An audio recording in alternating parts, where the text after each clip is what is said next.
अनुश्लोक। परम पिता परमात्मा सत्चित आनंद घन के स्वरूप में मेरे परम पूज्य अर्चनीय वंदनीय हर पल स्मरणीय तपोमूर्ति त्यागमूर्ति सर्वगुणालंकृत अवधूत शिरोमणि सद्गुरु श्री चंदन देव जी महाराज, बंदी छोड़ सद्गुरु श्री कबीर साहब के स्वरूप में साक्षात बंदी छोड़ सद्गुरु स्वामी श्री घीसा संत जी महाराज, सभी संत महापुरुषों के चरण कमलों में दंडवत प्रणाम करते हुए आज परम पिता परमात्मा सद्गुरुदेव की परम कृपा से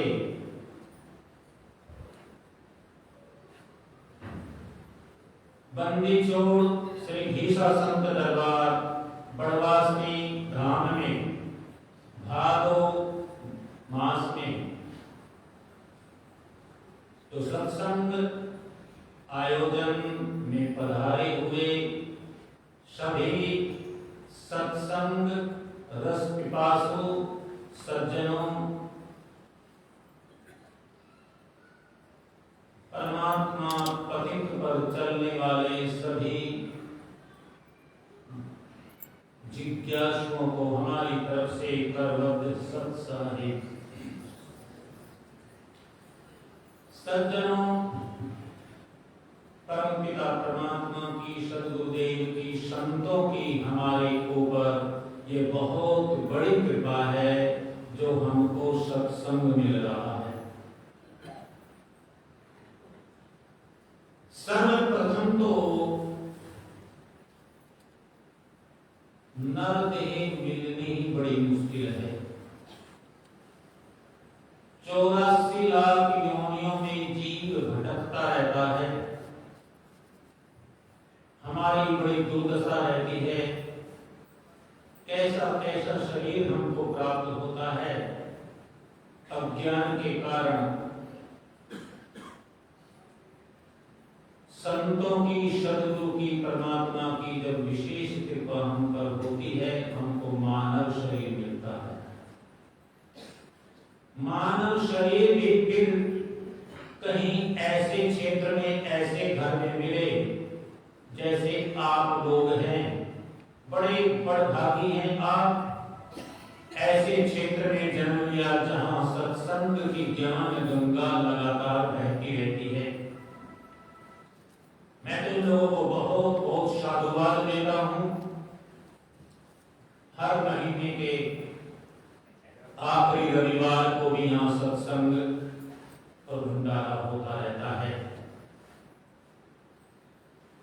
बड़े कृपा पात्र हैं संतों के सद्गुरु के आप सभी लोग। भादो मास में तो पूरा का पूरा महीना ही यहाँ ज्ञान गंगा बहती रहती है। जो इस ज्ञान गंगा में गोते लगा लेता है उसकी नैया भवसागर से पार निश्चित हो जाती है।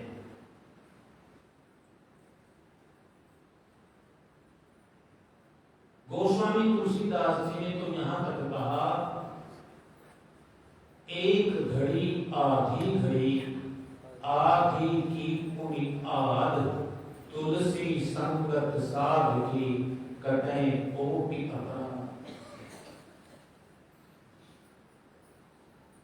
एक घड़ी का मतलब 24 मिनट, एक घड़ी आधी घड़ी। अगर 12 मिनट भी सत्संग कर लिया, कहे 12 भी नहीं, अगर उसकी भी आधी 6 मिनट भी अगर हमने सत्संग कर लिया हो तो करोड़ों जन्मों के पापों का क्षय हो जाता है। कितनी बड़ी बात कही। क्या संत कभी झूठ बोलते हैं? ऐसा नहीं है। हमने वास्तव में अपने मन को एकाग्र करके 6 मिनट सत्संग किया ही नहीं तो हमारी गलती है। नहीं तो वास्तव में ये बात परम सत्य है। अगर हम रहस्य को सही जानते हुए, सत्य को सत्य और असत्य को असत्य जानते हुए, जिस प्रकार हंस के सामने दूध में पानी मिलाकर रख दें और हंस दूध ग्रहण कर लेता है और पानी छोड़ देता है, इसी प्रकार आप जैसे बड़भागी लोग भी इसी असत रूपी संसार में रहते हुए, जिसके लिए कहा गया है चींटी से लेकर या इस शरीर से लेकर ब्रह्मा तक सारा का सारा मिथ्या है, इसी मिथ्या में रहते हुए अपने सत्य स्वरूप में जो ठहर जाता है, सत्य स्वरूप को जो अपने में ग्रहण कर लेता है, हालांकि अपना ही स्वरूप है, लेकिन उसमें रुकना बहुत ही शुभ कर्मों के परिपाक के बिना संभव नहीं, संतों की सद्गुरु की सेवा के बिना संभव नहीं। जितने भी दुनिया में शुभ कर्म हैं, सब शुभ कर्म होकर जब इकट्ठा जोर लगाते हैं, तब हमें जीवन में सत्संग की प्राप्ति होती है। आइए सज्जनों, इस ज्ञान गंगा में हम भी मिलकर गुनगुनाएं अपने स्वरूप में, अपनी मस्ती में जो अपना स्वरूप है। मेरे साथ मिलकर सभी गुनगुनाएं। मेरा सत्य चित्त आनंद रूप कोई कोई जाने, मेरा सत्य चित्त आनंद रूप कोई कोई जाने, मेरा सत्य चित्त आनंद रूप कोई कोई जाने, मेरा सत्य चित्त आनंद रूप कोई कोई जाने। रे सकल जगत का मैं हूँ सृष्टा, सकल जगत का मैं हूँ सृष्टा, देह तीन का मैं हूँ दृष्टा, देह तीन का मैं हूँ दृष्टा, मैं हूँ साक्षी स्वरूप कोई कोई जाने, मैं हूँ साक्षी स्वरूप कोई कोई जाने, मेरा सत्य चित्त आनंद रूप कोई कोई जाने। पांच कोस से मैं हूँ न्यारा, पांच कोस से मैं हूँ न्यारा, तीन अवस्था जानन हारा, तीन अवस्था जानन हारा, अनुभव सिद्ध अनूप कोई कोई जाने, अनुभव सिद्ध अनूप कोई कोई जाने, मेरा सत्य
सभी संतों का, सभी ग्रंथों का, सभी संप्रदायों का एक ही मत है, और वह मत यही है कि जिसने भी खोजा अपने स्वरूप में ही पाया, अपना ही रूप पाया, कि वो सत्य चित्त आनंद परमात्मा मैं ही। पर क्या ये शरीर को मान बैठे? नहीं सज्जनों, ये तो 5 तत्वों का पुतला है। इसको ब्रह्म मत समझ जाए।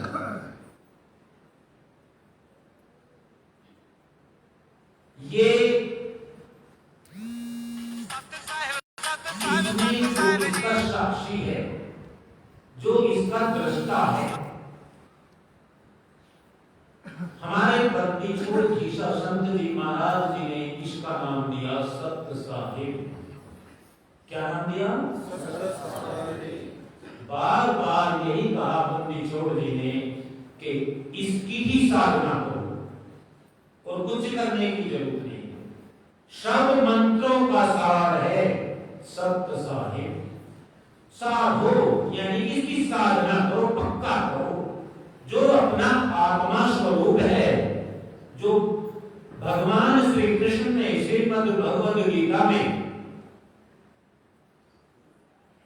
13वें अध्याय के 22वें श्लोक में सीधा सीधा कहा है कि हे अर्जुन, यह आत्मा ही वास्तव में परमात्मा है।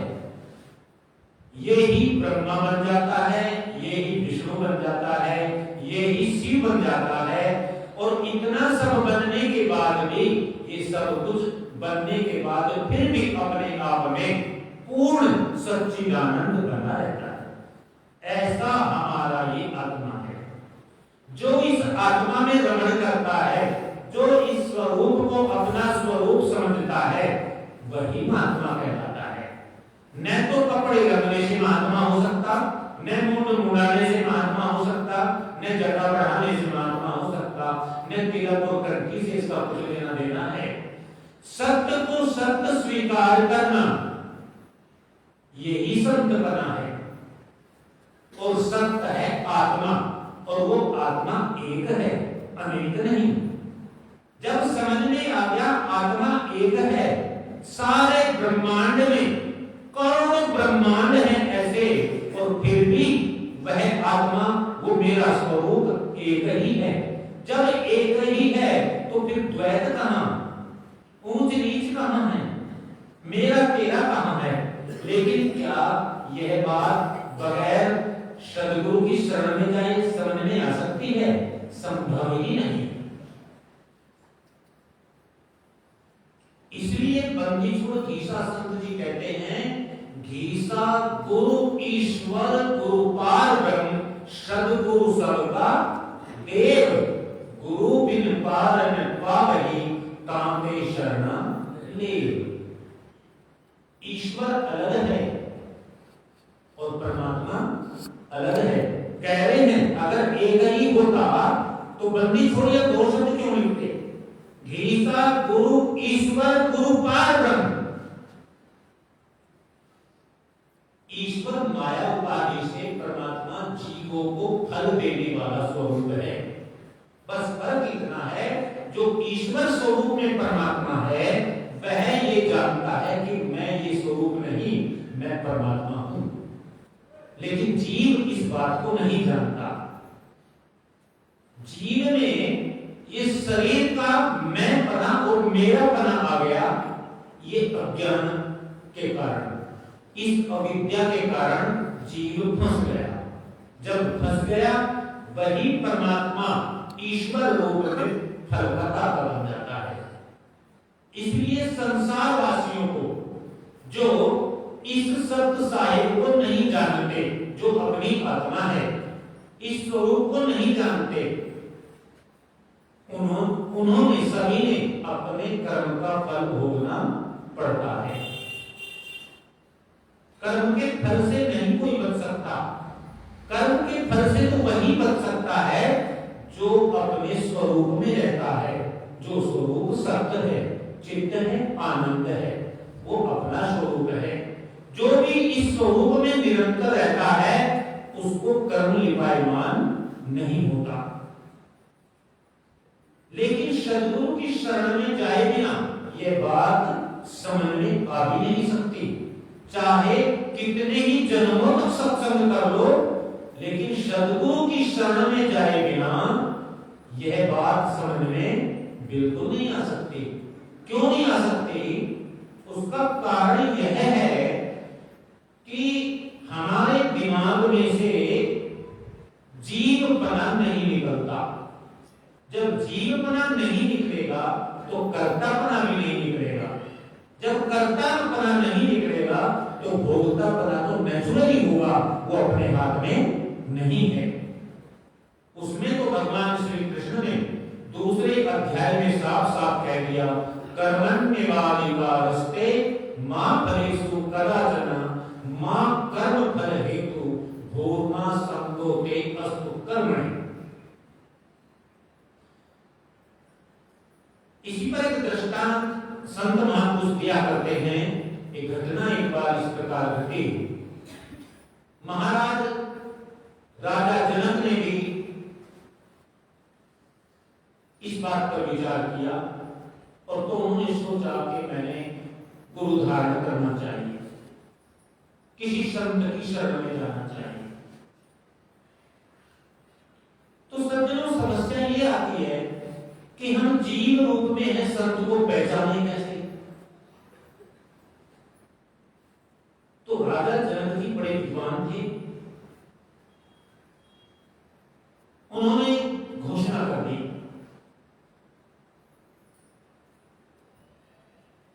कि कोई भी संत आए, कोई भी ऋषि मुनि आए और मुझे उससे गुरु दीक्षा लेनी है, लेकिन मेरी कुछ शर्त होगी। क्या शर्त होगी? राजा लोग उस बात को अच्छे होते ही हैं।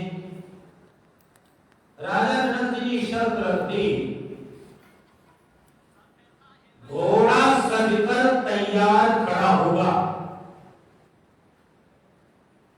मेरे हाथ में, बाएं हाथ में घोड़े की लगाम होगी,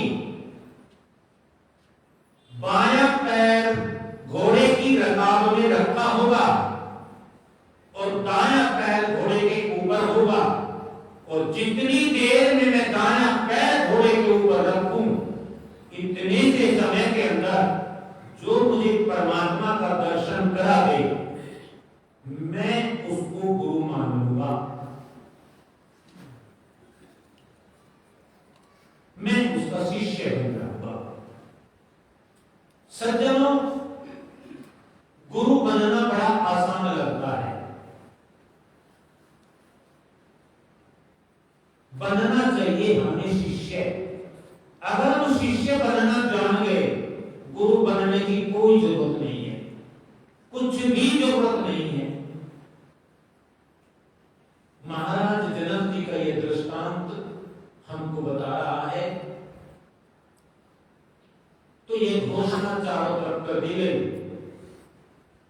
दूर दूर से संत महात्मा आने लगे, ऋषि मुनि आने लगे, और जब संत राजा उनके सामने रखते हैं तो सभी आश्चर्य में पड़ जाते हैं कि परमात्मा का दर्शन एक क्षण में करना चाहता है, ये कैसे संभव हो सकता है? पता नहीं कितने जन्म लग जाएं, कितना समय लग जाए, तो भी कृपा करे न करे, सभी अपने आप को फेल पाते हैं और वहीं बैठ जाते हैं। महाराज जनक ने सब व्यवस्था, भोजन की, पानी की, संतों की सब व्यवस्था कर रखी थी। काफी समय बीत गया, काफी भीड़ इकट्ठी होगी संतों की, ऋषि मुनियों की, लेकिन कोई भी इस राजा की शर्त पर खरे नहीं उतर पाए। एक दिन भीड़ बैठी ही थी, बीच में ये रास्ता बना रखा था। इतने में एक संत आए जो 8 जगह से टेढ़े मेढ़े थे, तो कभी इधर गिर जाते, कभी उधर गिर जाते, मुड़े मुड़ा हुआ शरीर एकदम। और आते आते तो जब वो आ रहे तो जितने संत महात्मा बैठे थे सारे उन्हें देखकर हंसने लगे। तो वो गिरते पड़ते जब बैठे भी तो उसी सिंहासन पर जा बैठे जहां पर महाराज जनक ने गुरु का आसन बना रखा था कि इस पर वो विराजमान होंगे जो मुझे एक क्षण के अंदर परमात्मा का दर्शन करा दे। वो इस गद्दी पर विराजमान होंगे, वो मेरे गुरु होंगे। अष्टावक्र जी उसी गद्दी पर लुढ़कते बुढ़कते आए, बेचारे शरीर ऐसा ही था, उसी पर जाके उसी पर बैठे। जब वहां जाकर के बैठे तो जितने संत महात्मा बैठे थे वो फिर हंसी। उसके बाद वो बंद हो गए तो फिर अष्टावक्र ऋषि जी भी हंसने लगे। जब अष्टावक्र जी हंसने लगे तो सारे संत महात्मा बोले, महाराज आप क्यों हंसे? कारण क्या है? अष्टावक्र जी बोले, हे राजन, राजा जनक से बोले, हे राजन, मैंने तो सुना था कि संतों की सभा में मैं जा रहा हूं, महात्माओं की सभा में मैं जा रहा हूं, विद्वानों की सभा में मैं जा रहा हूं, ऋषि मुनियों की सभा में जा रहा हूं, लेकिन यहां तो सब चमारों की सभा है।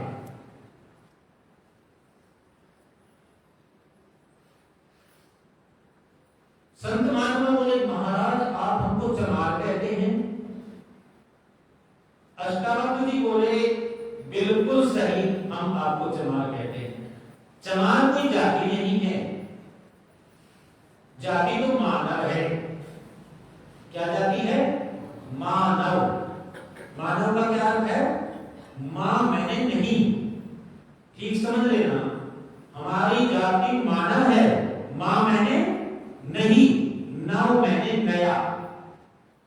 हमने अब की बार ये शरीर मिला है जो इसका नाम मानव शरीर है, तो मानव, इसका शरीर नाम मानव क्यों रखा गया? मां मैंने नहीं, नव मैंने नया, जिसको पाकर के नया शरीर नए धारण करना पड़े। इस शरीर का कोई दूसरा मकसद नहीं है सज्जनों। हम इसको खाने पीने में, पहनने में, बच्चे बनाने में, बच्चों का पालन पोषण करने में, समाज कल्याण में अनेक कार्यों में लगाए रहते हैं, लेकिन इसका कोई मकसद ये नहीं है। इसका मकसद एक ही है, परमात्मा की प्राप्ति, आत्मा के स्वरूप को जानना, अपने स्वरूप में ठहरना, आवागमन से मुक्ति, मोक्ष को प्राप्त करना, यही इसका लक्ष्य है।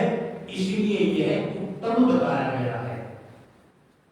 नहीं तो सभी शरीरों में, सभी जीवों में चार चीज सब में होती है: आहार, निंदा, भय और मैथुन। आहार मैंने भोजन।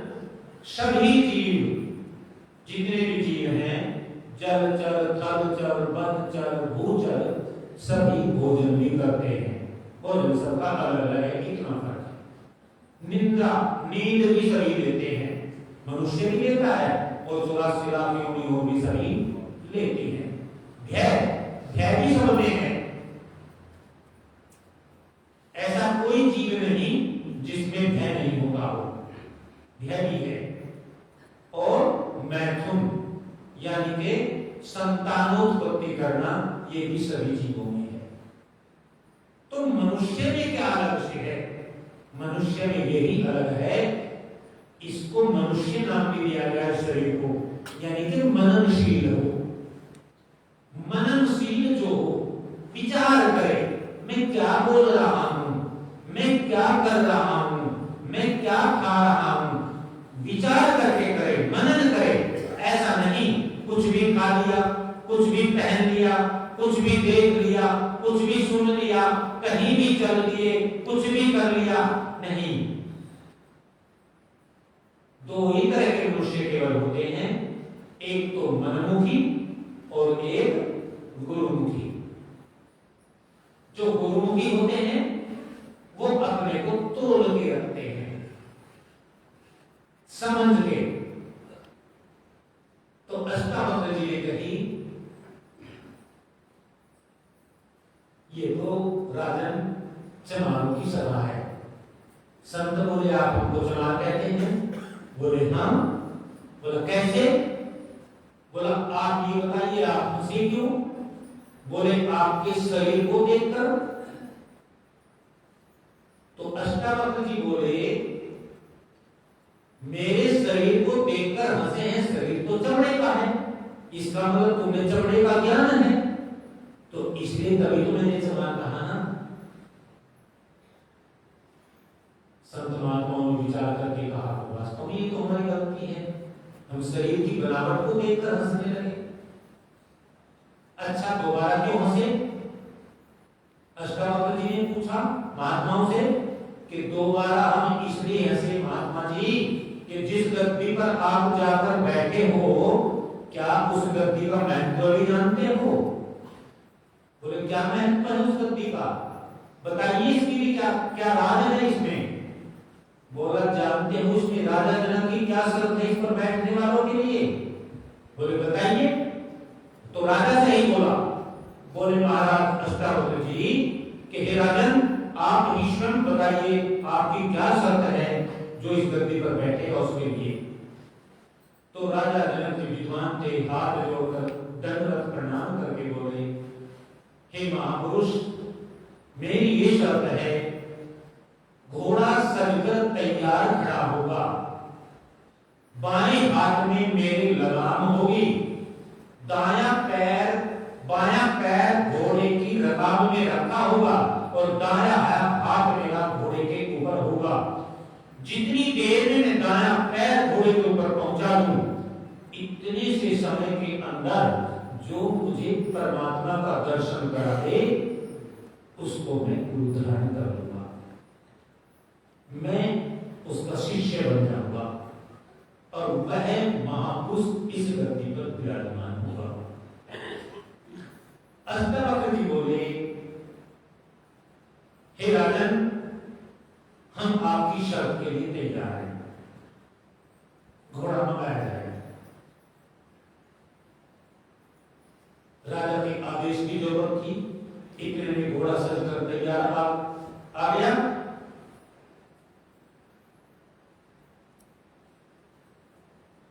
सभी संत महात्मा देख रहे हैं क्या घटना घटने वाली है, कैसे कराएंगे परमात्मा का दर्शन, कैसे होगा।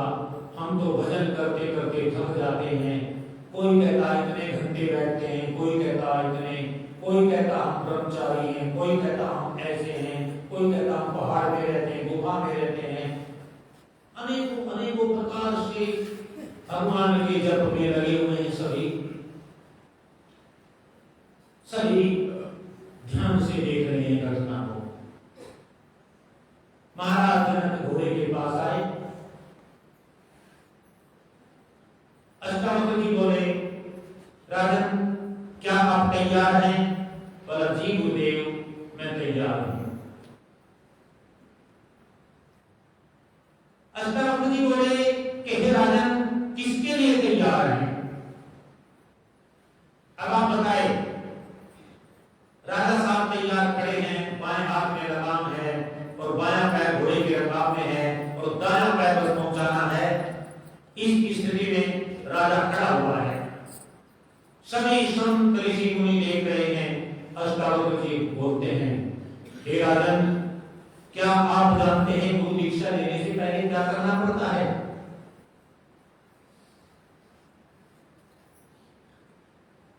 राजा जनक जी विद्वान तो थे ही, उन्हें कहा जी गुरुदेव मैं जानता हूं। बोले बताइए, इस सभा के बीच में बताइए क्या करना होता है गुरु दीक्षा लेने से पहले। महाराज जनक बोले कि गुरुदेव, गुरु दीक्षा लेने से पहले तन मन धन गुरु को अर्पण करना पड़ता है। अष्टावक्र जी बोले कि हे राजन, क्या आपने अपना तन मन धन मेरे को अर्पित कर दिया? महाराज जनक बोले, जी गुरुदेव, मैंने अपना तन अपना मन अपना धन आपको समर्पण कर दिया। अब अष्टावक्र जी बोले, हे राजन, जो आप ये दायां पैर घोड़े के ऊपर ले जाना चाहते हो, ये पैर किसका है? राजा जनक जी विचार करने लगे कि गुरुदेव, ये पैर तो आपका है, तन मन धन गुरु को दे दिया ना, तो पैर किसका हुआ? गुरुदेव का। तो गुरुदेव, ये पैर तो आपका है। बोला, जिस मन से इस पैर को उठाओगे वो मन किसका है? बोला, गुरुदेव आपका। जिस घोड़े के ऊपर ये रखोगे और ये रानियां, ये राजमहल, ये सब मंत्री, जितना भी धन संपत्ति, ये सब किसकी है? किसके राजा हो तुम अब? बोले, महाराज किसी का राजा नहीं है। बोला, फिर ये किसका है सब कुछ?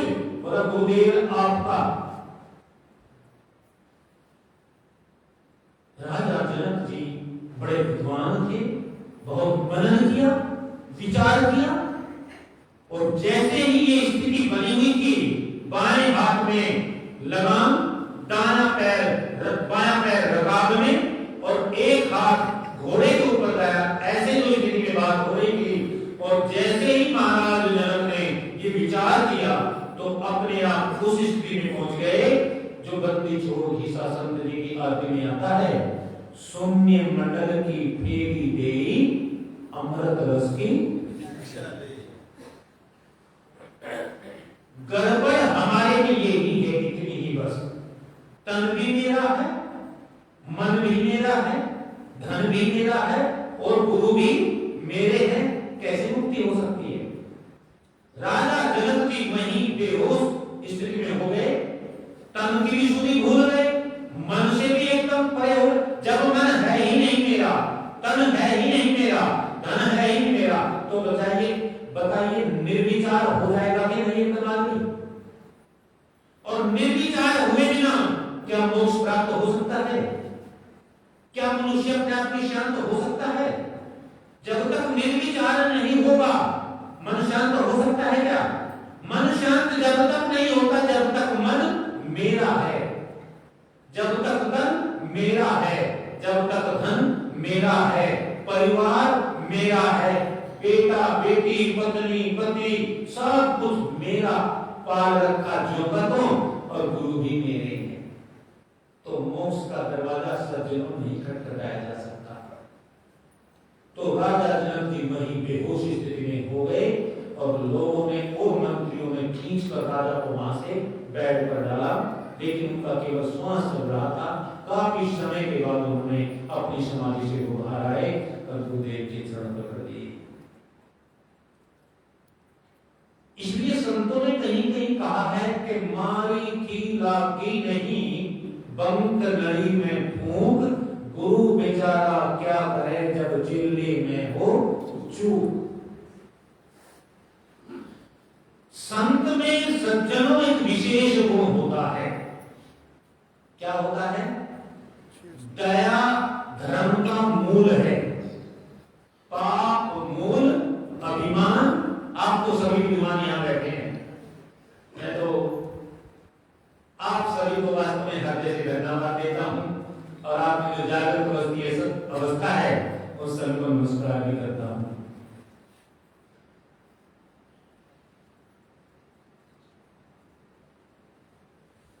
तो जब तक ये ज्ञान अंदर का हमारा जागृत गुरु के बिना संभव हो ही नहीं सकता।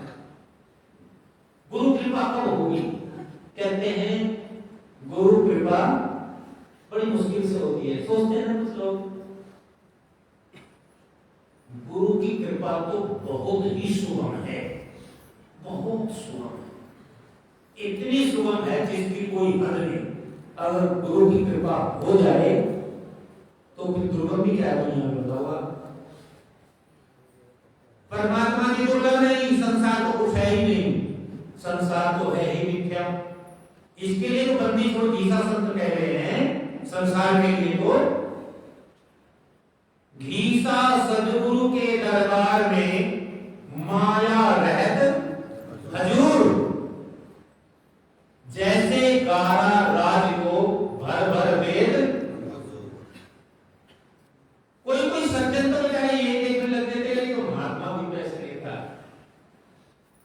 संतों की माया चेरी होती है, ऐसी बात नहीं होती। गीता संत जी कह रहे हैं, कह रहे नहीं कह रहे, सदगुरु के दरबार में माया रहत हजूर, लेकिन ऐसे नहीं रहती जैसे गृहस्थियों को माया नचाती है, माया संतों को कभी भी नहीं नचाती। अगर वो अपने संत बने भी नहीं है वो अलग बात है, अगर वो अपने सबसे बाहर है, कपड़े लगाए केवल बैठा है, तो जो उसको तो नचाए नहीं। सत्य में भी रहे और माया उसको नचाए, ये संभव नहीं हो सकता, क्योंकि सत्य तो शुद्ध परमात्मा ही है।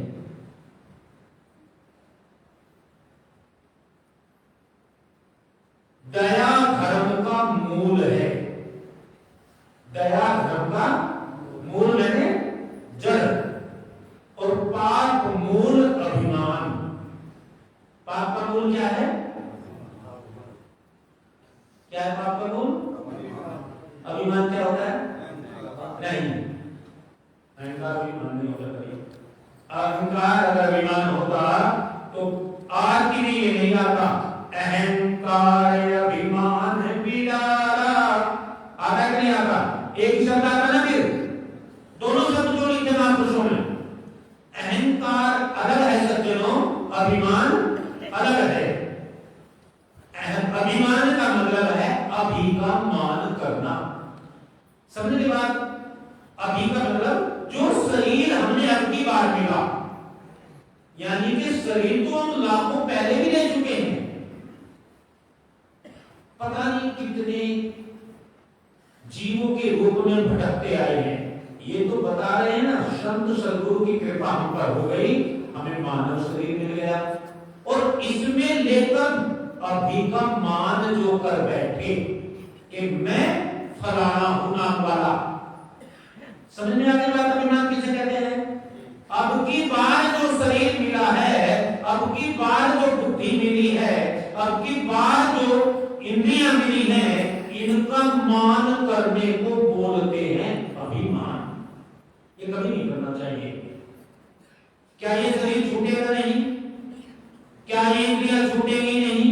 क्या ये मन बुद्धि छूटेगा नहीं? तो इसका क्या मान करके करोगे?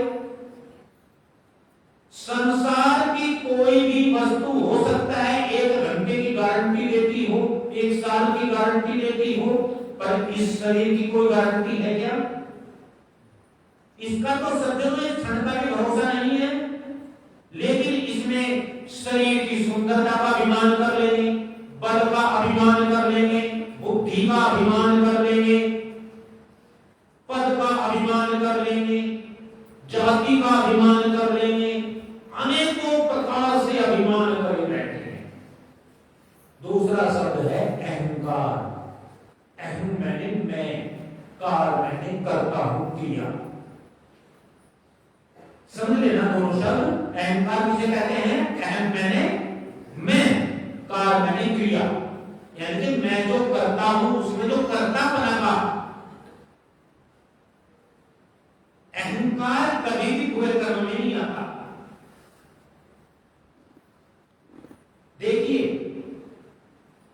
अगर ज्ञान सही नहीं हुआ सत्य का, सत्य क्या नहीं होगा, दोनों से ही मुक्ति मिल जाती है। अगर चुका हूं, इसका अभिमान करके क्या करूंगा? हर जातियों में, हर स्वरूपों में, कभी मैं जल चर, कभी थल चर, कभी वन चर, कभी नभ चर, सही में जन्म लेता आया हूं, तो मैं जहां भी आता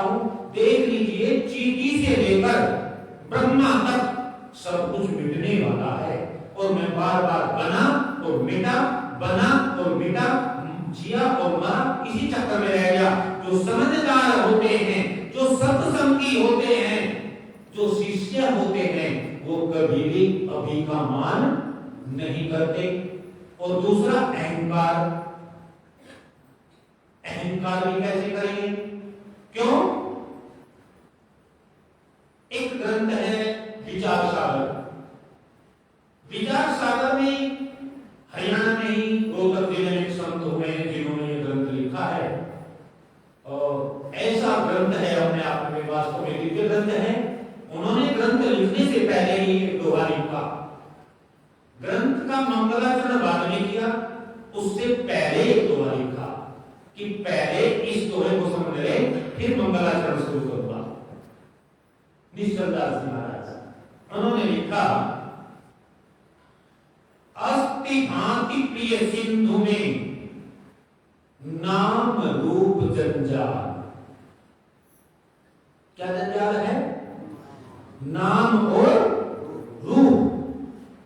अस्ति भांति प्रिय सिंधु में, अस्ति मैंने है, भांति मैंने प्रतीत हो रहा है, यानी जो दिख रहा है।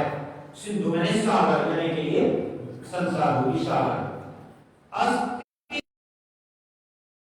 नाम में रहता, मैं रूप में रहता। मैं तो कहता हूं आप कोई भी नहीं रहते, क्योंकि आप सभी ज्ञानी हैं, विद्वान हैं। और ये आपने मानना ही पड़ेगा, क्योंकि बात सत्य है। क्योंकि ये नाम रूप यही मिला है और यही मिट जाएगा। अस्ति भांति प्रिय सिंधु में नाम रूप जंजाल, लखित आत्म स्वरूप निज होई तत्काल निहार। कितनी सुंदर बात कही, कितना संक्षेप में कहा। फिर सुनिए, अस्ति भांति प्रिय सिंधु में, जो ये दिख रहा है संसार, इसमें नाम रूप जंजाल। हम नाम और रूप का पाठ करते हैं। नाम रूप जंजाल, लखित आत्म स्वरूप निज। लखित मतलब समझ ले, जान ले। आत्म स्वरूप, हमारा जो स्वरूप है वो आत्मा का है। होए तत्काल निहाल, जो भी महापुरुष अपने आत्म रूप को समझ लेता है, जान लेता है, वो कितनी देर में मुक्त होता है? होए तत्काल, उसी क्षण निहाल हो जाता है। बंदी छोड़ गीता संत जी भी कह रहे हैं, हम हैं मस्त दीवाने लोग, हमने राम पिछाड़ा है। हम हैं मस्त दीवाने लोग, हमने राम पिछाड़ा है। हमने राम पिछाड़ा है, हमने सतगुरु जाना है। हमने राम पिछाड़ा है, हमने साहिब जाना है। हम हैं मस्त दीवाने लोग, हमने राम पिछाड़ा है। हम हैं मस्त दीवाने लोग, राम पिछाड़ा। पिछाड़िए आप भी सज्जनों, पिछाड़ना पड़ेगा। क्यों मौका चूक रहे हो? अब की बार नहीं पिछाड़ा तो न जाने कौन शरीर मिल जाएगा। कह रहे हैं बंदी छोड़ो गीता संत जी, ज्ञान ध्यान और सहजे सुमिरन। ज्ञान ध्यान और सहजे सुमिरन। क्या कह रहे हैं? ज्ञान, ज्ञान का मतलब जाना। पहले मैंने अपने सदगुरुदेव से, संतों से इस बात को जाना है कि मैं कौन हूं। किसी का ज्ञान किया, मैं कौन हूं, परमात्मा क्या है। जब गुरुदेव ने बताया, बेटा वो तेरा स्वरूप ही परमात्मा है, तू कहां जा रहा है? कहीं और परमात्मा तेरे सिवा।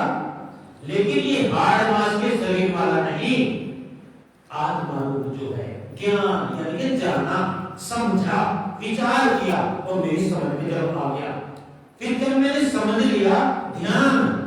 ऐसे नहीं गुरु ने बता दिया मान लिया, क्या पता गुरु ने सही भी बताया कि नहीं बताया, समझना चाहिए क्योंकि गुरु को समझना कठिन है। फिर मैंने गीता समझी पहले ध्यान करके देखा, ज्ञान, ध्यान और सहजे सुमिरन।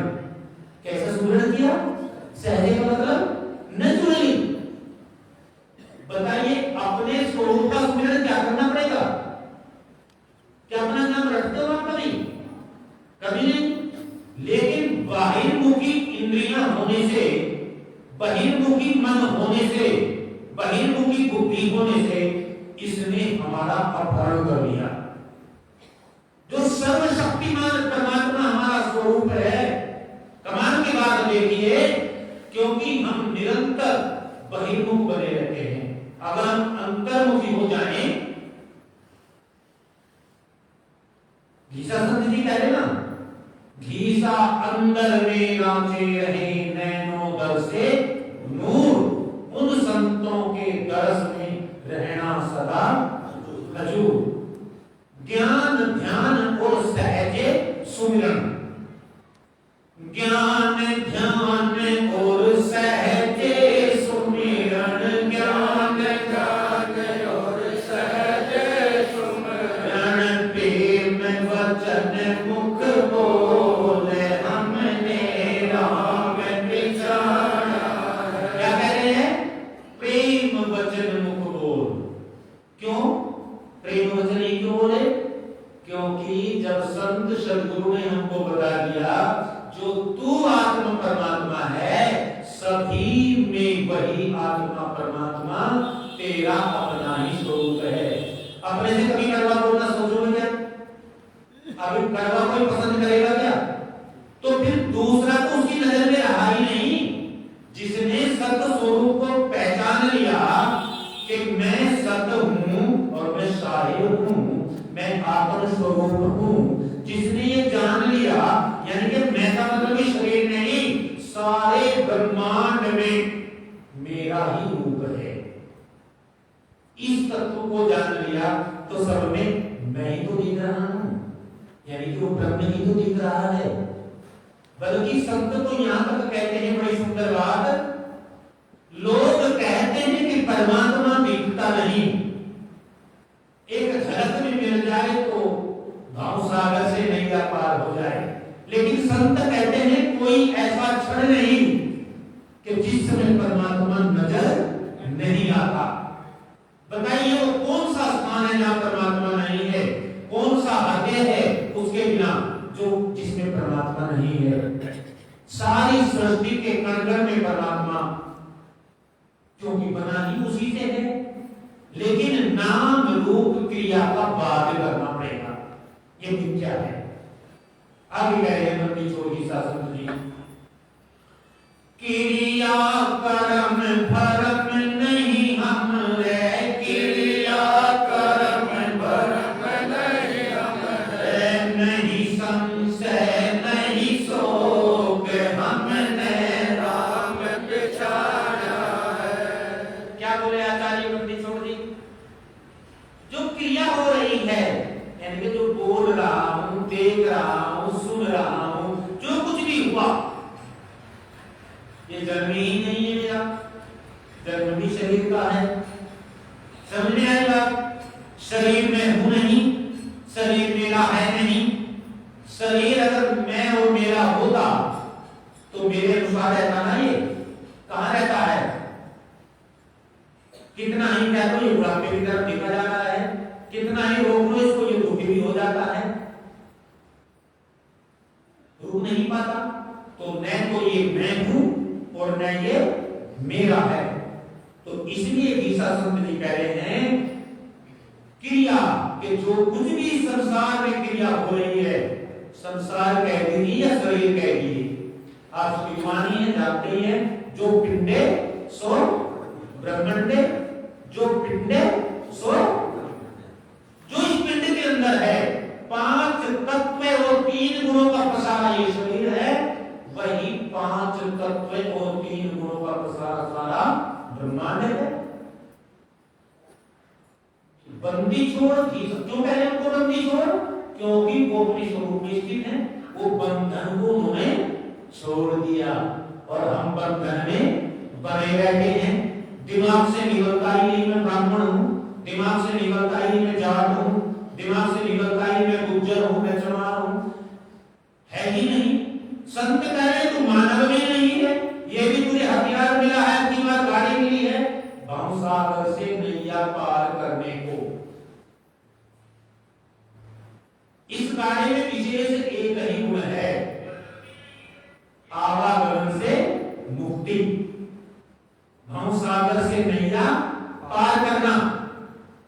वो केवल मानव शरीर में संभव है, क्योंकि और योनियों में यह ज्ञान समझ में नहीं आ सकता। इसलिए बंदी छोड़ गीसा संत जी कह रहे हैं, क्योंकि मैं शरीर हूं और न ये शरीर मेरा है। जो क्रिया भाष रही है मिथ्या है, क्रिया कर्म। लोग कहते हैं प्रारब्ध में लिखा है जी, भाग्य में लिखा है भोगना ही पड़ेगा। अरे तू कर्ता भोगता नहीं है, कर्ता भोगता शरीर है। इसमें जीवत्व बुद्धि जो बन गई, क्या बन गई? जीवत्व। जीवत्व पने से ही यह कर्ता और भोगता है। इसलिए बंदी छोड़ गीसा संत जी कह रहे हैं क्रिया कर्म, क्रिया कर्म दोनों एक नहीं होते। कभी आप अलग समझ रहे हो, ये समझो एक नहीं है। अगर एक होते दोनों शब्द क्यों बोलते गीसा संत जी? समझ में आए ना? क्रिया कर्म, कर्म कहते हैं भाग्य को, तकदीर किस्मत कहते हैं ना। यानी कि न तो मैं करता हूं क्रिया वाला हूं और न मैं भाग्य वाला या तकदीर वाला। इस शरीर का भोग है, मैं इसका भोगता भी नहीं हूं, मैं इससे परे आत्मा हूं। क्रिया कर्म धर्म नहीं आ रहा है। आम आदमी महाराज जी कैसे भवसागर से नैया पार हो गई? महाराज जी गीसा संत जी कह रहे हमें कोई भ्रम नहीं है, क्योंकि मैंने अपने स्वरूप को, जो मेरा आत्म स्वरूप है, परमात्मा स्वरूप है, उसको मैंने जान लिया है। और आत्मा में कभी भी क्रिया और कर्म नहीं होते। क्रिया कर्म धर्म नहीं हो रहे, ये हमें नहीं संशय और नहीं शोक। अब संशय और शोक तो जब भी बनेंगे ना, मैं घीसापंथी हूं, मैं गरीब का, शब्दों में भी बीमारी बताइए है एक। अब अनेक का कहां से आ गई? कहने के लिए है केवल व्यवहार में, लेकिन सत्य बने में द्वैत है ही नहीं। बंदी छोड़ गीता संत जी ने कहा है, कर सद्गुरु की बंदगी ले ज्ञान कुहारा, दुई बड़ी को काट के और मिलिए प्यारा। जो तेरे मन में द्वैत बना हुआ है, यहां तक भी द्वैत नहीं होता सज्जनों। मैं अलग हूं, मेरे सद्गुरु अद्भुत शिरोमणि सद्गुरु चंदन देव जी महाराज अलग, ये भी नहीं है क्या अलग? अगर अलग हुआ तो द्वैत बन गया, अगर द्वैत है तो मुक्ति नहीं हो सकती। मैं अलग हूं, परमात्मा मुझसे अलग है, मुक्ति नहीं हो सकती। बंदी छोड़ गीता संत जी कह रहे हैं, कर सद्गुरु की बंदगी ले ज्ञान कुहाड़ा। कहीं कुहाड़ा शब्द नहीं हो, कहेगा कुहाड़ा ज्ञान का कुहाड़ा, अपने स्वरूप में स्थिति का कुहाड़ा, अपने को समझने का कुहाड़ा। जो था तो कुछ और समझ बैठा कुछ और। दुई बड़ी को काट के आ मिलिए प्यारा, उसके फिर संशय ना रहेगा। लेकिन ध्यान रहे ये अज्ञान ना आ जाए, इसको तो ब्रह्म मान बैठे और बाकी को नहीं, कहा ना तू ही बड़ी वो काट के, सारी सृष्टि के कण कण में मेरा ही स्वरूप यानी कि परमात्मा ही परमात्मा है। बार बार संत कहते हैं क्रिया नाम रूप क्रिया का बाद कर दो, जो बचा वो तेरा अपना स्वरूप है। वह कौन है? एनिमल ट्री है, उसका कौन वर्णन करे, किससे करे? अब बताइए सत्संग किसको सुनाए हम? सब मैं ही तो बैठा हुआ हूं, एक ही तो है, वह तो नहीं है। वेद भी कहते हैं एक को ब्रह्म द्वितीयो नास्ति, एक ब्रह्म के अलावा दूसरा कुछ भी नहीं है। सर्वम खलविदं ब्रह्म, ये भी वेद की घोषणा है। सारा कुछ जितना भी दिखता है ब्रह्म ही ब्रह्म है, परमात्मा ही परमात्मा है। लेकिन दृष्टि ऐसी निर्मल होनी चाहिए। जब तक दृष्टि निर्मल नहीं होगी, कहीं ज्ञान अगर उल्टा हो गया तो धक्के ज्यादा बुरी तरह खाने पड़ेंगे। आप देखते रहे हो, संत का नाम उठा दिया, गुरु बन करके बैठे रहे हम, और चाहते हमें को दंडवत करे, हमें को प्रणाम करे। क्यों चाहे ना संत प्रणाम करे? क्या उसे नजर नहीं आते सब में मैं ही बैठा हूं? अरे प्रणाम तो दो ही में होता है ना, ये तो व्यवहार का मामला है। क्या का मामला? व्यवहार में मर्यादा निभानी पड़ेगी, वो ठीक है, लेकिन ध्यान रखना चाहिए एक को ब्रह्म द्वितीयो नास्ति, तो ना तो संशय रहेगा और ना शोभ, ना संशय नहीं शोभ। ऐसे हमें राम पिछाना है, ऐसी गहरी ईसा समझी राम पिछाना, जैसे जैसे पिछाना कहते रहे हैं। हम हैं मस्त दीवाने लोग, हमने राम आगे कह रहे अपनी छोटी ईसा समझी। ऊंच नीच की भिन्न नहीं मारे, ऊंच नीच की भिन्न नहीं मारे, ऊंच नीच की भिन्न नहीं मारे, ऊंच नीच की भिन्न नहीं मारे। संत बोले क्या महाराज, क्या कह रहे हो? ऊंच नीच की भिन्न नहीं, क्या ये तो होगा, ये ना नहीं है, ना है? बोला नहीं, कोई है ही नहीं, एक कोई एक है। जब एक है तो ऊंच नीच तो जब होगा ना, दो होंगे। अब दो उंगली है, ऊंच नीच है नहीं, है ना?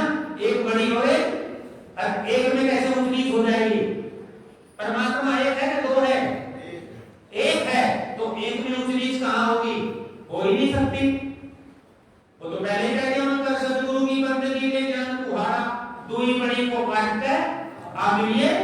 जब तक द्वैत नहीं मिलेगा, तब द्वैत नहीं बनेगा तेरे दिमाग से, तब तक तुझे प्यारा आकर के नहीं मिलेगा।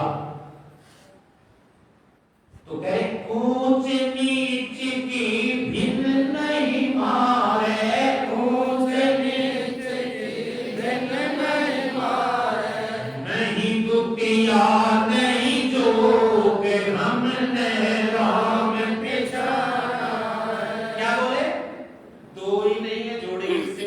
लोग कहते हैं योग करो जी, किसके लिए करें योग? मैंने जुड़ना, यानी कि आत्मा का परमात्मा के साथ जुड़ना।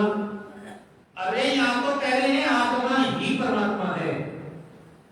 सारे संप्रदाय कह रहे हैं, ऐसी बात नहीं है कि कह रहे हैं, रामायण में भी कह रहे हैं, रामचरितमानस में उत्तरकांड में गोस्वामी तुलसीदास जी ने लिखा, सोहमस्मि इति वृत्ति अखंडा, दीप शिखा सोई परम प्रचंडा। सोहमस्मि, सो मैंने वो, हम मैंने मैं, अहम मैंने वो, परमात्मा मैं हूं। रामचरितमानस कहती है सोहमस्मि इति वृत्ति अखंडा, ये वृत्ति जिसकी अखंड हो जाए, टूटे नहीं। सोहमस्मि इति वृत्ति अखंडा, दीप शिखा सोई परम प्रचंडा। जैसे दीप की शिखा लगातार जलती है, ऐसे हमारी वृत्ति में यह ज्ञान निरंतर जलता रहे कि एक को ब्रह्म, वो मुझ में तुझ में सारे ब्रह्मांड में यमराज है, न कोई धर्मराज, न कोई ब्रह्मा विष्णु महेश है, न कोई देवी देवता है। सब में एक की ही सत्ता है और वो मुझ में भी है। इसलिए घीसा संप्रदाय में देवी देवताओं का पूजन मना है। समझ में आगे बात क्यों मना है? ये नहीं है कि बहिष्कार किया गया, सब में अपना ही रूप परमात्मा का सब में देखा गया। जो अपने को जान ले उसने सारे ब्रह्मांड को जान लिया, जिसने अपने को जान लिया उसने परमात्मा को जान लिया। और फिर जानने की जरूरत क्या है? ऊंच नीच की भिन्न नहीं मारे, नहीं दुतिया नहीं जोड़। अब दो ही नहीं तो किससे जोड़े? घीसा सच्ची कह रहे दो हो तो जोड़े जाए जाकर के पास। अब एक ही हो कहीं जोड़ा जाए, कहीं जुड़ेगा किसी से? एक है। आगे कह रहे घीसा सच्ची महाराज, घीसा संत सैल है निर्गुण बंदी छोड़ सैल है निर्गुण। बोलो घीसा संत सैल है निर्गुण बंदी छोड़ सैल है निर्गुण। कौन सी सैल है? सभी सैल कर रहे नहीं, चल रहे हैं, कहीं ना कहीं आ रहे हैं, जा रहे हैं। ये सैल कौन सी है? कौन सी? तो कह रहे हैं घीसा संत जी, हम हैं मस्त दीवाने लोग, हमने राम कैसे बिछाना है? बंदी छोड़ घीसा संत जी ने साफ साफ घोषणा की है कि ये सैल निर्गुण है, यानी कि त्रिगुणातीत है। ये सारी सृष्टि तीन गुणों में बनी हुई है। और जिस राम की हम बात कर रहे हैं, जो हम सफर कर रहे हैं, ये सफर तो निर्गुण है, यानी कि त्रिगुणातीत है। ऐसा है ये घीसा पंथ निराला। घीसा संत सैल है निर्गुण,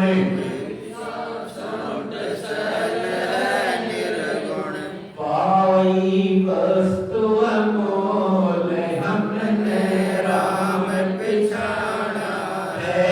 हाँ पाई वस्तु अमोल हमने राम पिछाड़ा है। हमने मस्त दीवाने लोग हमने राम पिछाड़ा। ऐसी मस्ती है ये अपने स्वरूप में स्थिति की। ये ऐसा रस है जिसको पी करके और किसी रसों की जरूरत नहीं रहती, क्योंकि इस आत्म रस के आगे सारे रस फीके हैं।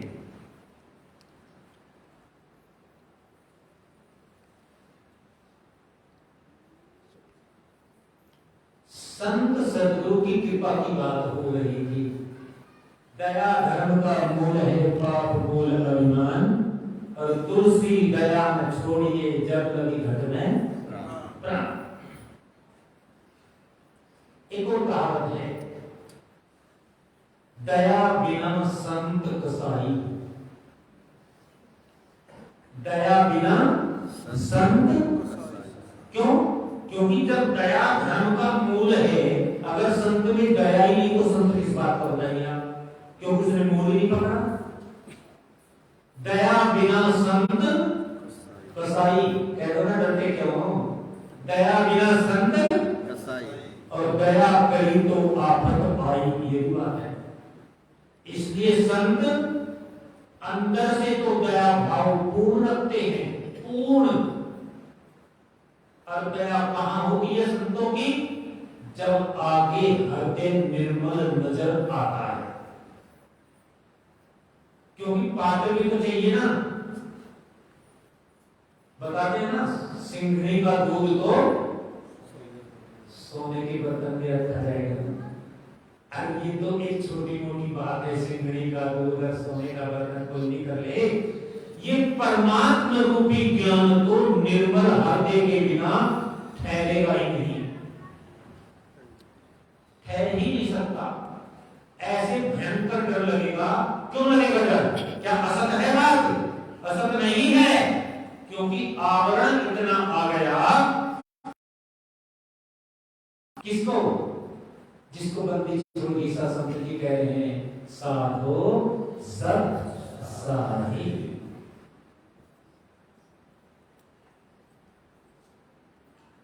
जिसमें ये बात ठहर गई वो अपने आनंद से किसी पर भी बाहर नहीं आ सकता। बंदी छोड़ गीता संत जी ने एक जगह कहा भी है ग्रंथ साहब के अंदर, बरसेंगे राम समा हो जाए, बरसेंगे राम समा हो जाए, बरसेंगे राम समा हो जाए, बरसेंगे राम समा हो जाए, बरसेंगे राम समा हो जाए। बरसेंगे ना, कब बरसेंगे? समा मिटा दे अपनी हस्ती को। जो तू मान बैठा है मैं फलाने नाम वाला, फलाने गांव वाला, फलानी जाति वाला, फलाने पद वाला, जितने भी तूने मान बना रखे हैं इन मानों को मिटा दे और सद्गुरु की शरण में आ जा। अपनी हस्ती को मिटाकर जैसे ही तेरा मान मिटेगा, जिस प्रकार बर्बरीक ने मिटाया, क्या किया? भगवान श्री कृष्ण को अपना सिर दे दिया कि नहीं? और जैसे ही सिर दे दिया, इतना वैभवशाली, इतना महान शक्तिशाली होने पर भी बर्बरीक, जो एक ही बाण की क्षमता से पूरे महाभारत के युद्ध को खत्म करने की क्षमता रखता था, आपने सुनी होगी कथा, और वह बाण फिर भी वापस सर्कस में आता। और क्या हमारे लिए किसी की पावर है? किस चीज का अनुमान करते हो बताओ? दान भी दे दिया तो क्या कर दिया? तो सद्गुरु का पहले ही था। अगर तुमने सेवा कर दी शरीर में तो क्या कर दी? तो सद्गुरु का पहले से ही है। परमात्मा का सद्गुरु मैंने परमात्मा, साहिब मैंने, अरे तन मन धन जो कुछ भी तुमने प्राप्त किया है वैसा परमात्मा ने तो दिया है। और परमात्मा का परमात्मा को देकर के अहंकार करते हो तो मूर्खता नहीं तो क्या है? क्यों जी? भाई अज्ञानी तो कर ही नहीं सकता, और ज्ञानी अगर करता है तो फिर वो इसका ज्ञानी कैसे हुआ? यानी कि उसमें मैं और मेरापन है। इसलिए कह रहे बंदी छोटी शासन जी बरसें सब घड़ी का मतलब जो होगा मैंने अपने आप बता रहे हैं, क्योंकि ये ज्ञान ऐसा है आपने 2 घंटे तो बरसेंगे राम समा हो जाए, मिटा देते हैं आपको। फिर क्या होगा? बरसेंगे राम समा हो जाए, बरसेंगे राम समा हो जाए, कि राम का नाम रहे सत साहिब, राम का नाम रहे सत साहिब। क्या है राम का नाम? कुछ लोग राम राम सत साहिब में भेद मानते हैं, समझ नहीं पाते सत साहिब क्या है। कोई कहेगा हम कहीं पर राजधानी में घूमते हैं ना, मान लीजिए 1-2 बंदा साथ में है, हमें लेके महाराज जी सत साहिब, उसने तो ऐसा राम राम का नाम रहे सत साहिब। राम मैंने जो कण में रमण करता है सो राम, समझ में आई बात? और सत साहिब, सत्य का मतलब है जिसमें कभी था या होगा नहीं लगता, जो तीनों कालों से परे है। काल चक्र कभी भी संत में नहीं होता, इसलिए संत जीते हुए भी मरे के समान होते हैं। संत जीते हुए भी मरे के समान। डर नहीं, डर लग रहा है कहीं महात्मा गिर जाएंगे। अरे बंदी को गीता संत जी ने कहा है, मर मर के तो सभी मरेंगे, जीवत मर जा साधु सही, कल है कल्पना मान बढ़ाई, कुमति ईर्षा सभी गई, और ज्ञान दो तेरा दिन कहला क्या, हरदम फिर रही प्रेम रही, सत का व्रत लिया संतों ने, निगरों ने दुर्मत छाछ लई, मैं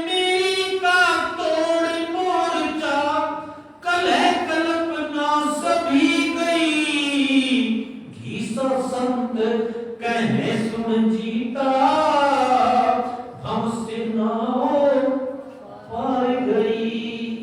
गीसा संत जी कह रहे हैं कि गीतादास तो नहीं सुना रहा हूं, सबको मैं नहीं सुना, क्योंकि ये सुनने वाले सुनने को तैयार नहीं है। इतना बड़ा बड़ा पगला ले रहे हैं, यहाँ तो बात महाराज जी की सच्ची और बात नहीं, ग्रंथ पढ़ के आया हूँ। क्या बताया ग्रंथ ने? वह बात खोली है नहीं, क्योंकि बाहर संसार है। कोई ताऊ कहेगा, कोई चाचा कहेगा, कोई चौधरी कहेगा, कोई पंडित कहेगा, वो फिर माया का घोसला बाहर आते ही एकदम पकड़ लेगा।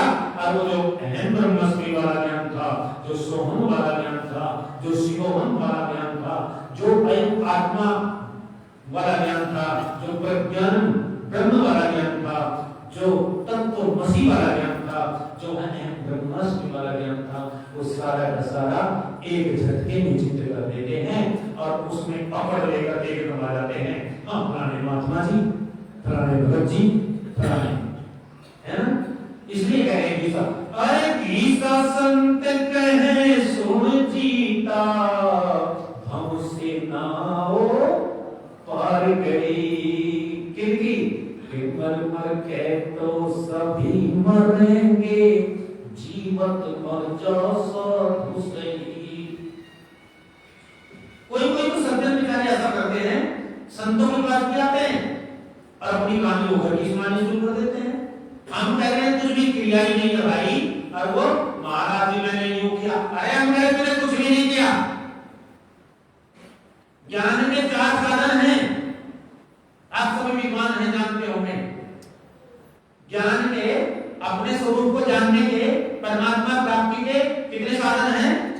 4 साधन हैं आवरण दूर करने के। कौन कौन से?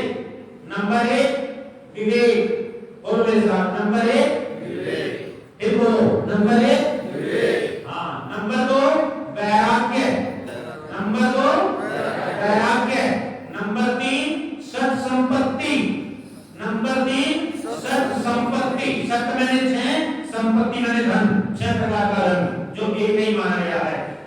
और नंबर 4 मुमुक्षुता। ये 4 साधन। तो सबसे पहला साधन क्या है? विवेक। क्या साधन है? विवेक। हाँ, कान बांध लेना अपने अपने खुले में। अगर तुमने पहला साधन भी पकड़ लिया ना, तो दुनिया की कोई ताकत नहीं तो तुम्हें मोक्ष नहीं करा सके।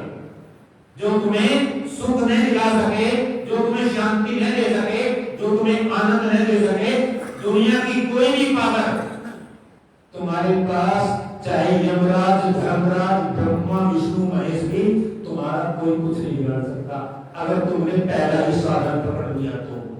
क्या क्या साधन है पहला? विवेक। बोलोगे तो नहीं? हाँ, विवेक। विवेक किसे कहते हैं? विवेक का मतलब है अविनाशी आत्म अचल जगता के प्रतिकूल, ऐसो ज्ञान विवेक है सब साधन को मूल। जितने आगे के साधन बताए, वैराग्य, सत संपत्ति और मुमुक्षुता, इन सब साधनों का मूल क्या है? विवेक। सज्जनों, आप बड़े भागी हैं वास्तव में। ये तो कहने का अवसर है, कहना ही पड़ता है, पर मैं तो समझता हूं सभी विवेकी हैं। देसी भाषा में विवेक का पहले भी बताया है। जिस प्रकार हंस दूध में मिले हुए पानी को अलग छोड़ देता है, दूध ग्रहण करता है, इस प्रकार से जो विवेकी होता है वह असत्य को छोड़कर सत्य ग्रहण कर लेता है। तो विवेक का क्या अर्थ बताया? अविनाशी आत्म अचल। जो आत्मा है, जो परमात्मा है, वो अविनाशी है और अचल है। क्या है? अविनाशी और अचल। यानी कि मेरा जो स्वरूप है वो अविनाशी है, न तो वो जन्म लेता, न वो कभी मरता। इसको पक्का याद कर लेना, मेरा कभी जन्म नहीं है, मेरा नहीं। अचल, दूसरा को क्या है आत्मा का? अचल। अचल मतलब कभी भी चलता नहीं, अक्रिय है। दिया ये चीज है, अगर ये यही निरंतर रहती हो सभी कालों में और एक जैसी रहती हो तो इसको सत्य कह सकते हैं। पर दुनिया में कोई ऐसा पदार्थ है जो एक ही स्थान पर निरंतर एक जैसा रहता हो? है ही नहीं। तो इसका मतलब सारा संसार अनित्य है, असार है, असत्य है।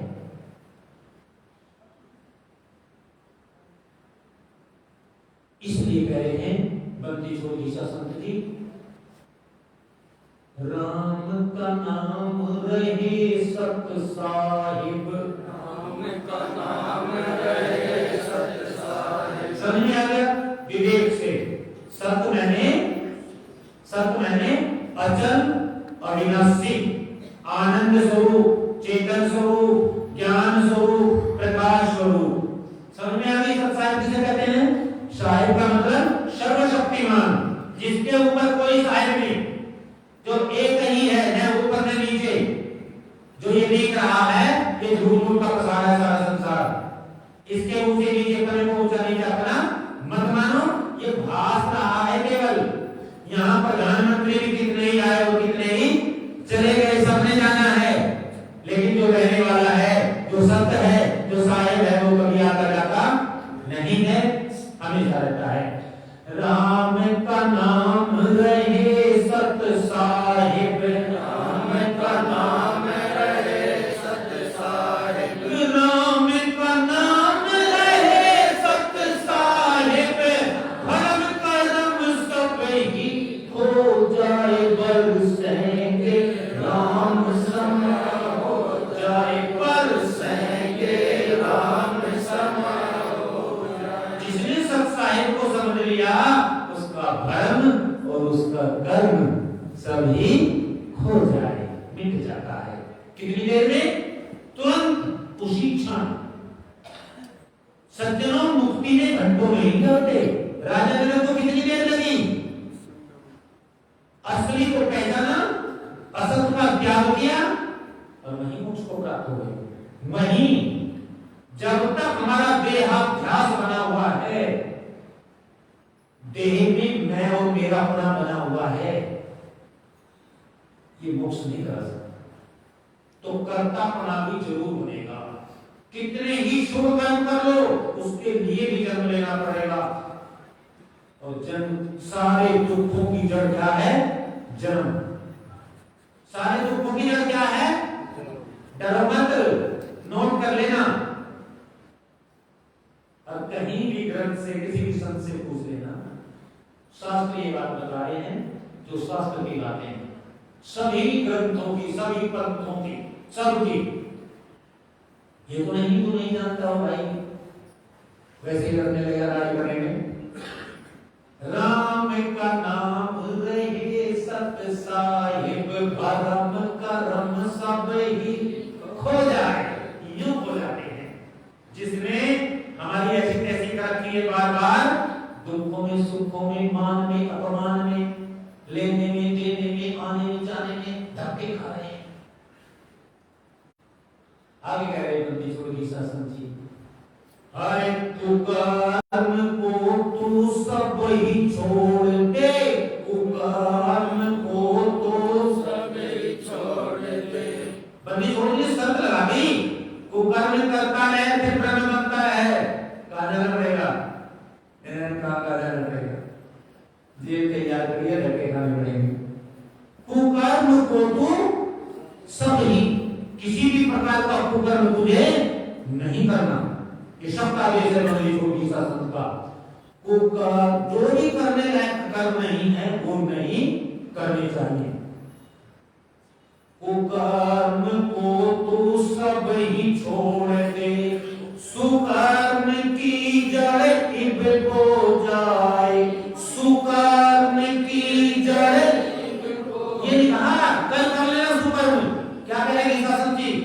सुकर्म की जड़ इब, अभी से तुरंत है। अगर मोक्ष चाहता है, शांति चाहता है, आनंद चाहता है, सुख चाहता है, तो सुकर्म की जड़ अभी से। अब के बाद अपने मन से, अपनी बुद्धि से, अपनी इंद्रियों से, अपने शरीर से किसी भी प्रकार का दुष्कर्म नहीं होना चाहिए। ये नहीं महाराज जी वो ऐसा कर रहा था मैं क्या करता, अरे भाई साहब नहीं, ये नहीं, कोई कुछ भी करे, मुझे तो केवल शास्त्र विहित शुभ कर्म ही करना है। क्या करना है? शास्त्र विहित निष्काम शुभ कर्म ही करना है। सुकर्म की जड़ इब हो जाए, बरसेंगे राम समा हो जाए। मेर तेर सब दुविधा खो गए, सब दुविधा खो गए, मेर तेर सब दुविधा खो गए, मेर तेर सब दुविधा खो गए। इस बात बताइए, एक ब्रह्म को सब में, अपने में भी और मेर तेर, मेरा तेरा सब हो गए। आगे क्या कहें? साध बेचारा कोई हो जाए, साध बेचारा कोई हो जाए। बेचारा क्यों कहा? क्या वो बेचारा है? क्या गलती की शासन की गलत लिख सकते हैं? नहीं, वास्तव में बेचारा। बेचारा क्यों कहा? यहाँ बेचारा का दूसरा अर्थ है। ग्रंथ को सही समझना चाहिए।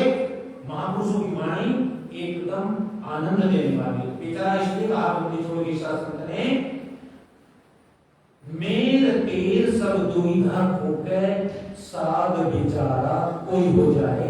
यानी कि बेचारा यानी कि किसी का भी सहारा दूसरे का न चाहे, किसी की भी जरा सी भी आस न चाहे। अगर शरीर में दुख आए या अपमान आए, इसका भोग मानते हुए सहन करें और अपनी साधना से कभी भी हटे नहीं। साधना कौन सी? साधो, क्या साधना करनी है? साधो, या भी नहीं बोलते, बताओ साधो, इसकी साधना करनी है कि सत हूं और साहिब हूं। ये मैं नहीं, सारी सृष्टि में एक सत साहिब है।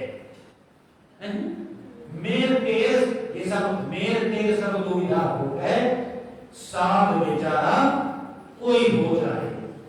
कि क्या होगा? सत्य नाम की वर्षा बरसे, सत्य नाम की वर्षा बरसे।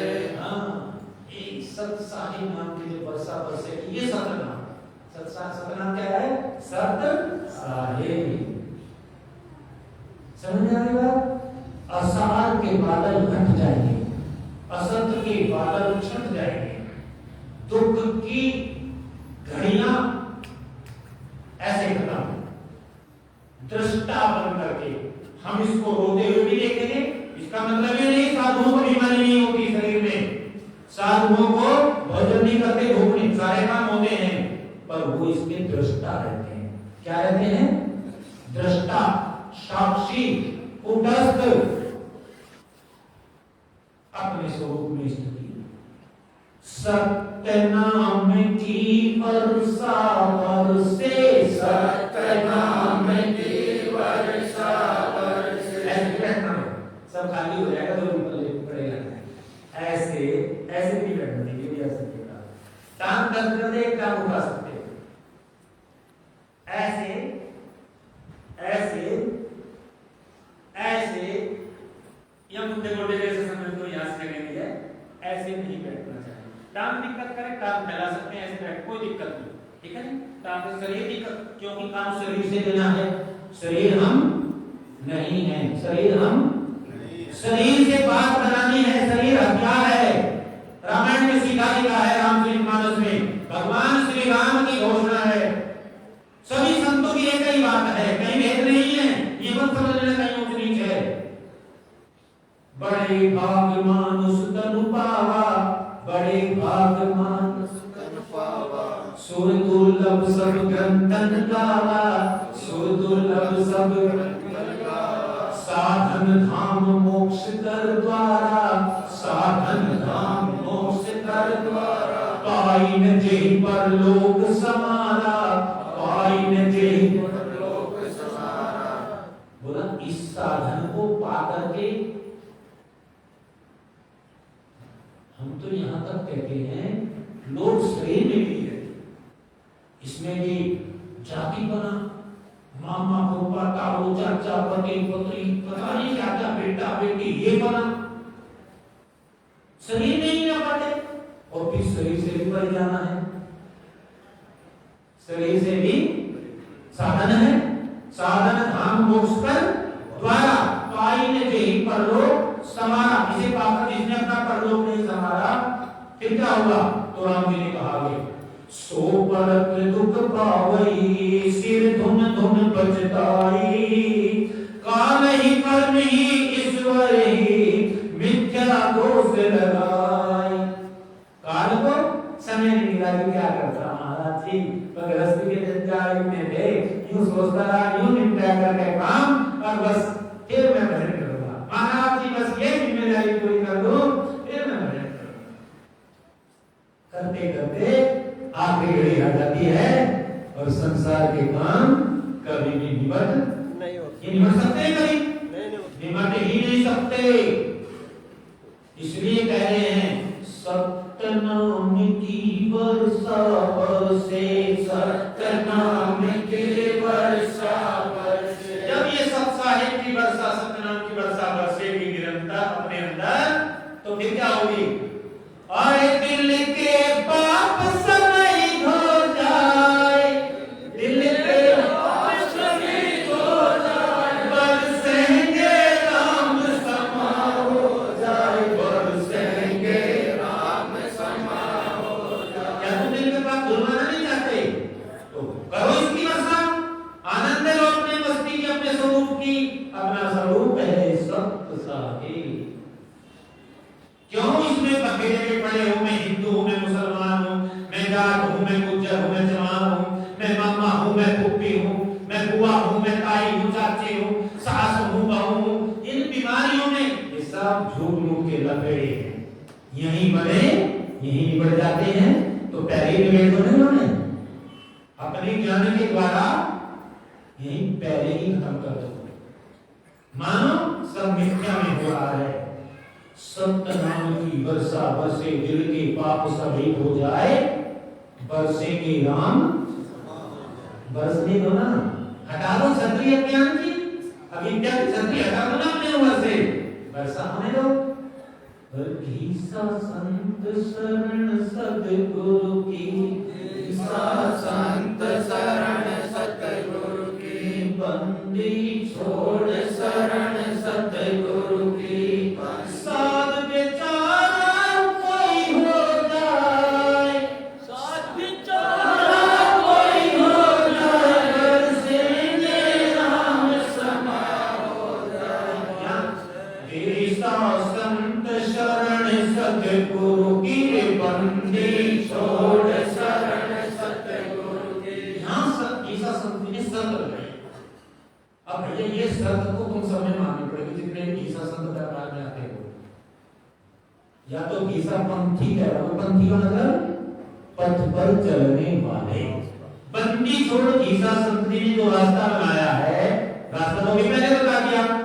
आगे जाके ईसा संत शरण सतगुरु की, बंदी छोड़ शरण सतगुरु की, दास हमारा यूं हो जाए, दास हमारा यूं हो जाए, बरसेंगे राम समा हो जाए, बरसेंगे राम समा हो जाए। जितनी भी लाइनें बताई हैं उस लाइन पर हमने खरा उतरना चाहिए, तब हम ईसा पंथी कहलाने के अधिकारी हैं।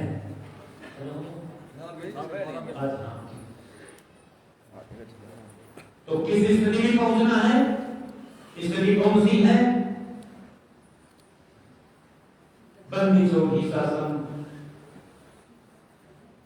ग्रंथ साहब ने, इसका नाम क्या है? ग्रंथ साहिब। क्यों बोलते हैं ग्रंथ साहिब? ग्रंथ मैंने गांठ,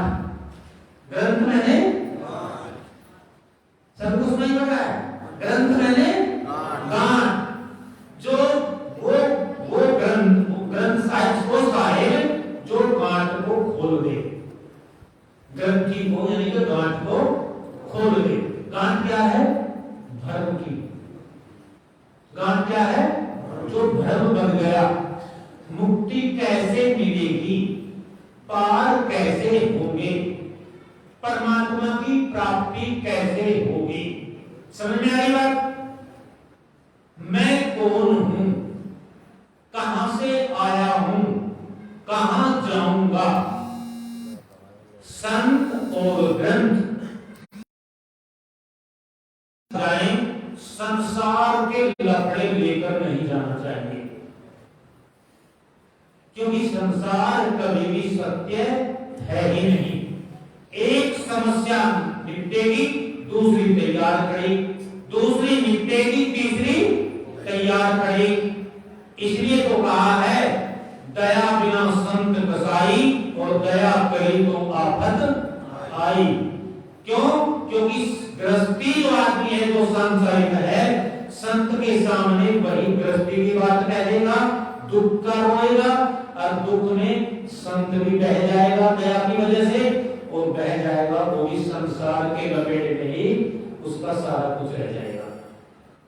इसलिए संत के सामने और जब ग्रंथ के सामने जाएं, हमारा एक ही भाव होना चाहिए, मैं कौन हूं, परमात्मा क्या है, मुक्ति क्या है, परमात्मा की प्राप्ति कैसे होगी, मैं इस आवागमन से कैसे छूट सकता हूं, शांति कैसे प्राप्त होगी, आनंद कैसे प्राप्त होगा।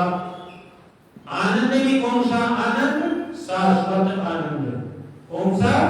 शाश्वत। शाश्वत का मतलब जो आकर कभी जाए ही नहीं। मुझे वह सुख चाहिए, वह आनंद चाहिए जिसको पाकर और किसी सुख की जरूरत नहीं रह जाती। उसके लिए बंदी छोड़ गीता जी कह रहे हैं, ग्रंथ साहब की वाणी आप लोग पढ़ते रहते हैं, सुना देते हैं। मैं तो कुछ नहीं, मेरे सतगुरु हैं सिर मोड़े, मैं तो कुछ नहीं। क्या कह रहे हैं?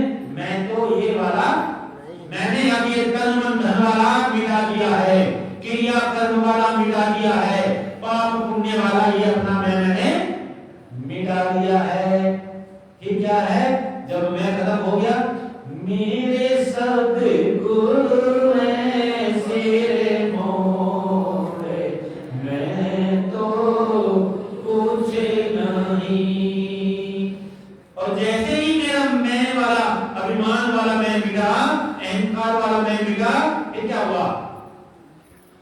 मैं नाही जब मैं ही मैं हूं, बोलो, मैं नाही जब मैं ही मैं हूं, मुझ बिन और ना छोड़े, मुझ बिन और ना छोड़े, मैं तो कुछ नहीं, मेरे सद्गुरु हैं सिर मोड़े, मैं तो कुछ नहीं।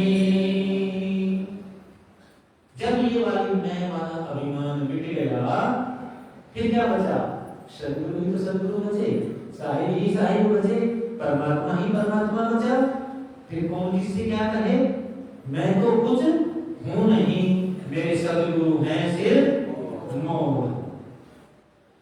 ज्ञान जंजीरे तार दई मन के, ज्ञान जंजीरे तार दई मन के।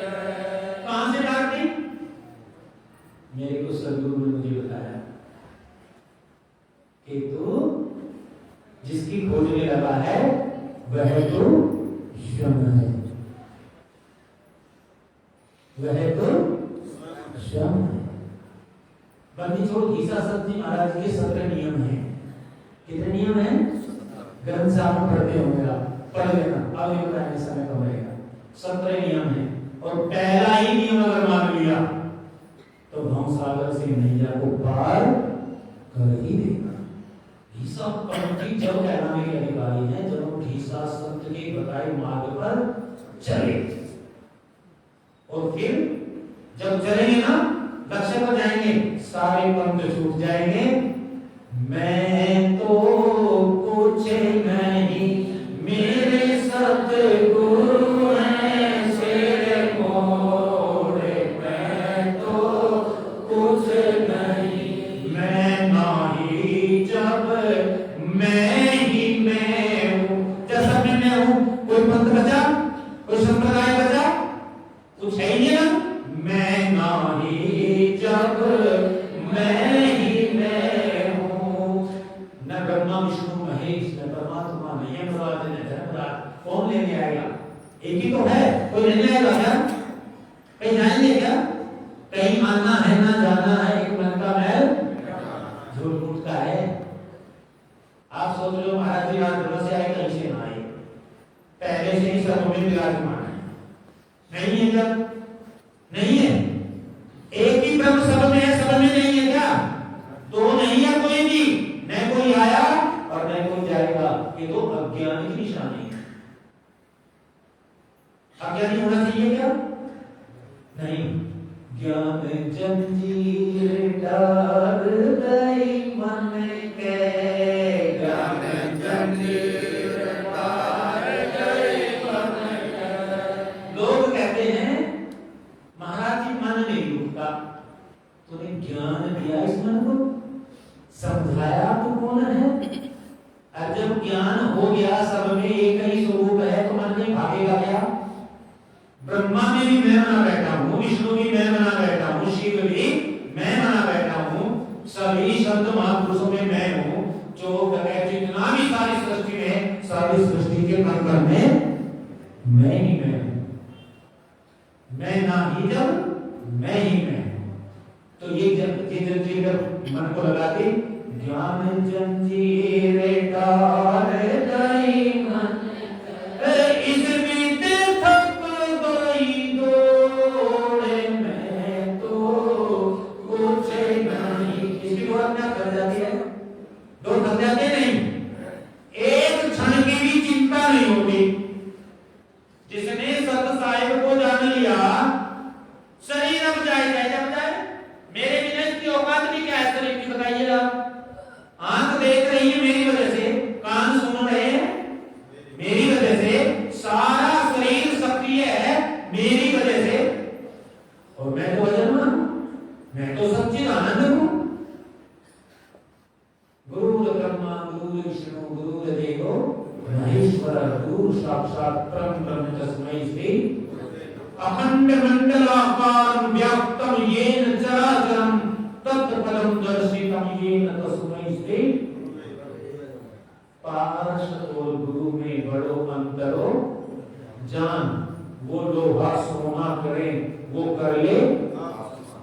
तो फिर गुरु ने तुम्हारे क्या ले गया? कभी साहब झूठ बोल रहे क्या? कभी साहब झूठ बोल रहे क्या? वो लोहा सोना करें पारस, और वो कर ले संत महापुरुष जो है वो कर लेते हैं आप। और जब आप समान हो गए, और गुरु ब्रह्मा गुरु विष्णु गुरु देव महेश्वर गुरु साक्षात परब्रह्म तस्मै श्री, ये अपने स्वरूप में स्थिति साधो सारे। एक मिनट कीर्तन करें थोड़ा सा।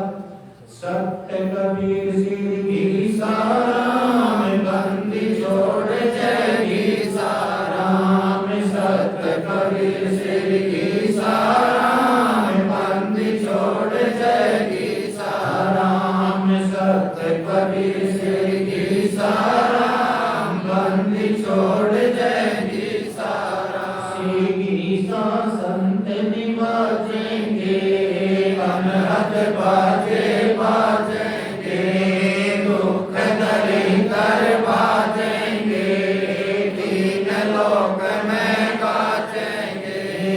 अपने जन को आप निवाजेंगे, सीधी सा संत निवाजेंगे, अनहद बाजे बाजेंगे, दुख दरिद्र बाजेंगे,